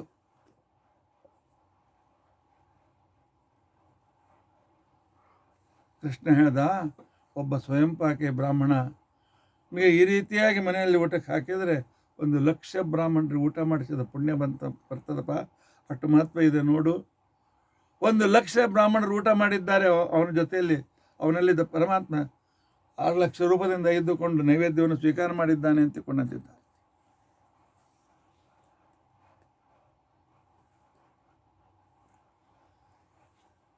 ಈ ಮಾಸದಲ್ಲಿ ನವನೀತಂಚಯೋ ದದ್ಯಾತ್, ಬೆಣ್ಣೆ ದಾನ ಮಾಡ್ತಕ್ಕಂಥವನಿಗೆ ಪರಮಾತ್ಮನ ಪರಮಾನುಗ್ರಹವಾಗ್ತದೆ. ಗಟ್ಟಿ ಮೊಸರನ್ನು ದಾನ ಮಾಡುವುದು ಅತ್ಯಂತ ಶ್ರೇಷ್ಠ ಅಂತ ಅನ್ಸ್ಕೊಳ್ತಾರೆ. ಉತ್ತಿನ ದಾನ ಕೂಡ ಅತ್ಯಂತ ಶ್ರೇಷ್ಠ ತರಿಸಿಕೊಂಡಿದೆ. ತಾಂಬೂಲ ದಾನ ಅತ್ಯಂತ ಶ್ರೇಷ್ಠ ಅಂತ ತಿಳ್ಕೊಂಡಂತ ಅನ್ಸ್ಕೊಳ್ತಾರೆ. ವಿಶೇಷವಾಗಿ ಈ ಧನುರ್ಮಾಸದಲ್ಲಿ ಶಾಲ್, ಉಣ್ಣೆ ಬಟ್ಟೆ, ಆನಂತರ ಕಂಬಳ ದಾನ, ಕಂಬಳಿ, ಹಚ್ಕೊಳ್ಳಿಕ್ಕೆ ಬೆಚ್ಚಗಿನ ಹಾಸಿಗೆ, ಇವುಗಳ ದಾನ ಕೊಟ್ಟರೆ ಅಪಮೃತ್ಯು ದೂರವಾಗ್ತದೆ ಅಂತ ಹೇಳ್ತಾ ಇದ್ದಾರೆ. ಚಾಪಸ್ಥೆ ಚ ಯದಾ ಭಾನು ಯೋ ದದ್ಯಾತ್ ಕಂಬಲಂ ದ್ವಿಜೆ ಅಪಮೃತ್ಯೋ ಕಾಲಮೃತ್ಯೋ ಮುಕ್ತೋ ಭವತಿ ತಕ್ಷಣಾತ್. ಅಪಮೃತ್ಯುವಿನಿಂದ ದೂರನಾಗ್ತಾನೆ, ವಿಶಿಷ್ಟ ಪುಣ್ಯದಿಂದ ಕಾಲಮೃತ್ಯು ಕೂಡ ಮುಂದೆ ಹೋಗ್ಬೋದು ಅಂತ ತಿಳ್ಕೊಂಡಿದ್ದಾರೆ. ಈ ಸಂದರ್ಭದಲ್ಲಿ ಬ್ರಾಹ್ಮಣರಿಗೆ ವಸ್ತ್ರದಾನವೂ ಕೂಡ ಅತ್ಯಂತ ಶ್ರೇಷ್ಠ ಅಂತ ತಿಳ್ಕೊಂಡಂತ ಅನಿಸ್ಕೊಳ್ತಾರೆ. ಆನಂತರ ಬೆಲ್ಲ ಸಹಿತವಾಗಿರ್ತಕ್ಕಂಥ ಕಡಲೆ ದಾನ ಅಪಮೃತ್ಯುವನ್ನು ದೂರ ಮಾಡ್ತದೆ. ಕೂಷ್ಮಾಂಡ ದಾನ, ಕುಂಬಳಕಾಯಿ ದಾನ ಕೊಟ್ಟರೆ ಮನೆಯಲ್ಲಿ ವಂಶ ವಿಚ್ಛೇದವಾಗೋದಿಲ್ಲ, ಮಕ್ಕಳು ಮೊಮ್ಮಕ್ಕಳು ಮರಿಮಕ್ಕಳಿಗೆ ಬರಿತಾ ಹೋಗ್ತಾರೆ ಅಂತ ಕೊಂಡಿದ್ದಾರೆ.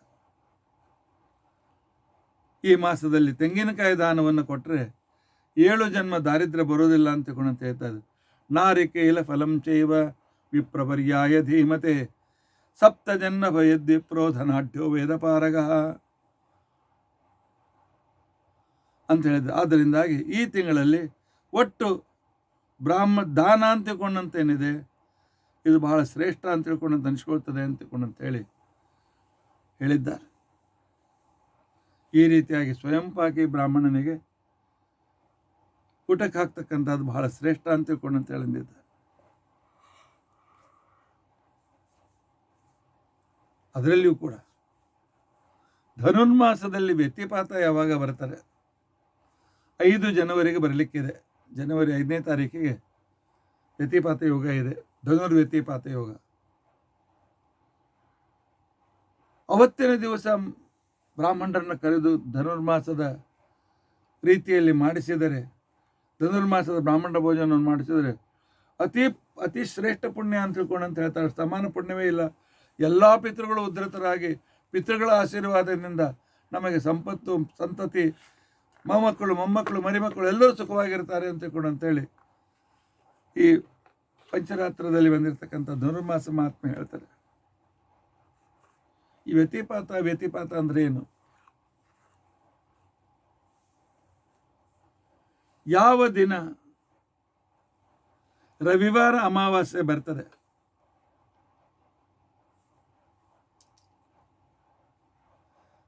ಅವತ್ತಿನ ದಿವಸ ಶ್ರವಣ ಅಥವಾ ಅಶ್ವಿನಿ ಅಥವಾ ಧನಿಷ್ಠ ಅಥವಾ ಆರ್ದ್ರ ನಕ್ಷತ್ರ, ಮೃಗಶಿರ ನಕ್ಷತ್ರ ಇದ್ದರೆ ಅದಕ್ಕೆ ವ್ಯತಿಪಾತ ಯೋಗ ಅಂತ ಕರೀತಾರೆ. ಇದೇನು ವ್ಯತಿಪಾತ ಅಂತ ತಿಳ್ಕೊಂಡಂತಂದ್ರೆ,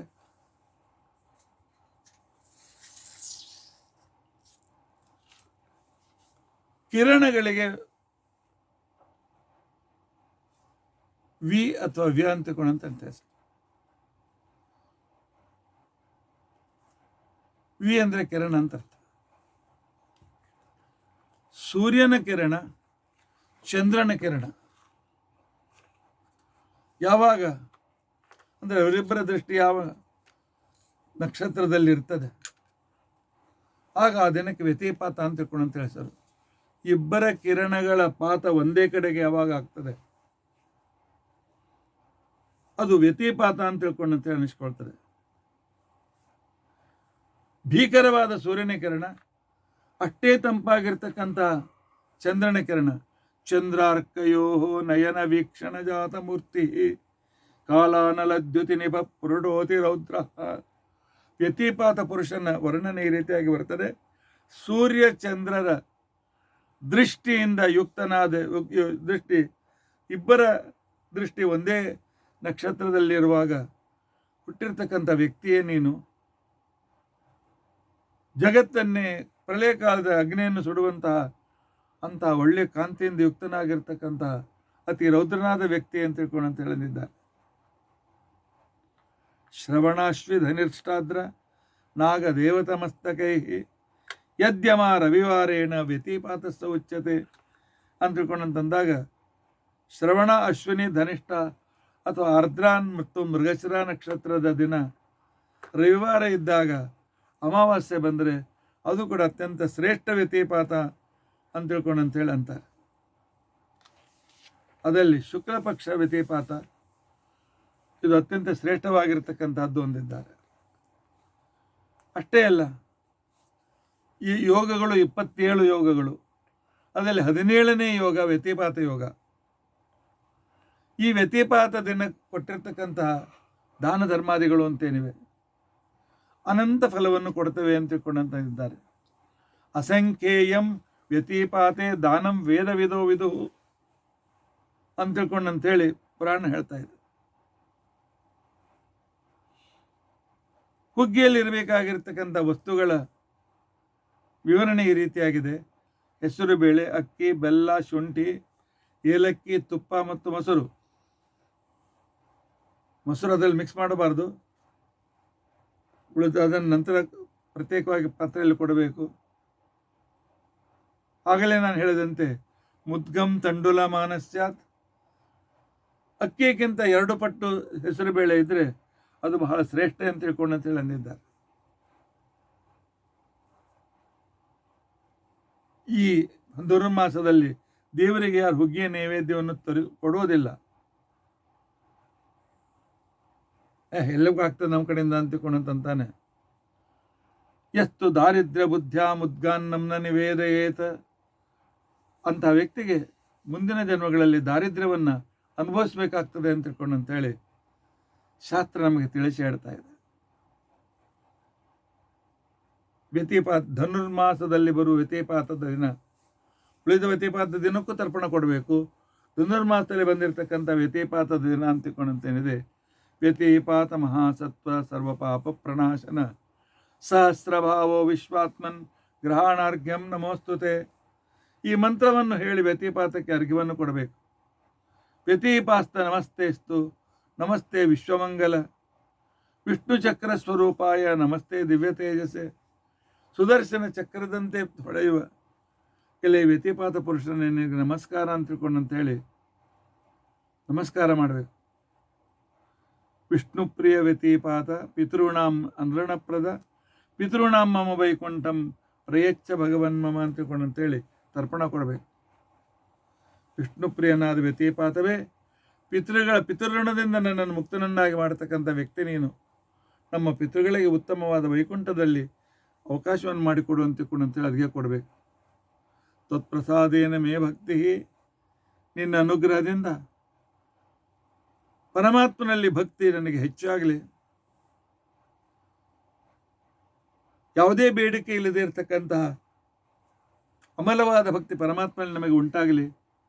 ಜ್ಞಾನ ವಿಜ್ಞಾನ ವೈರಾಗ್ಯಂ ಪ್ರಯಚ್ಛ ಭಗವನ್ಮಮ, ಜ್ಞಾನವನ್ನು ವಿಜ್ಞಾನವನ್ನು ವೈರಾಗ್ಯವನ್ನು ಅದರ ಜೊತೆಯಲ್ಲಿ ಭಕ್ತಿಯನ್ನು ಕೂಡ ನನಗೆ ಕೊಡು ಅಂತ ತಿಳ್ಕೊಂಡು ಅಂತೇಳಿ ಆ ವ್ಯತಿಪಾತ ಅಂತರ್ಗತನಾಗಿರ್ತಕ್ಕಂಥ ವ್ಯಕ್ತಿಗೆ ಪರಮಾತ್ಮನಿಗೆ ಪ್ರಾರ್ಥನೆ ಮಾಡಬೇಕು ಅಂತ ತಿಳ್ಕೊಂಡು ಅಂತೇಳಿ ಶಾಸ್ತ್ರದಲ್ಲಿ ಹೇಳ್ತಾರೆ.